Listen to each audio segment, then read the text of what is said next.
naman.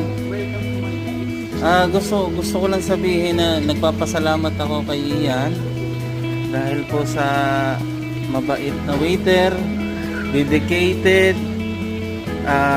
Aalis na po siya sa Sunday. Ano masasabi mo, Ian? Ang masasabi ko lang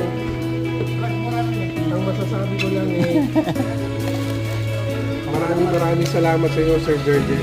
You're welcome. Sa lahat ko nakilala kong supervisor, nag-iisa kang alamat. Maraming salamat. Ang alamat ng kasoy. So, may banding kami ni Ian. Sir, may kulang pa.